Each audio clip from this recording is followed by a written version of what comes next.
with the ScanMate, you can bring the ScanMate tool very deep into the vestibule so that you can have totally exposed teeth and gums with all the comfort to the patient.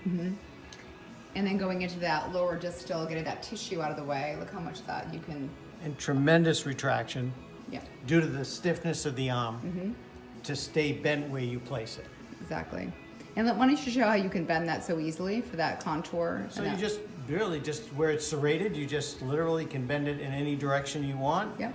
You can even angle it so that it's bent and angled at the same time. Yep. So very, very nice. And then you can just return it Yep. back to its straight position. Exactly.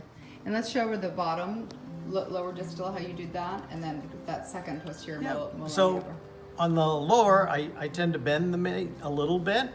And then again, I think you can just see, I can see all the teeth Exactly. very nice, and I can keep that retracted beautifully to image, and even on the upper. Yeah. And then following that arch really nicely. Yep.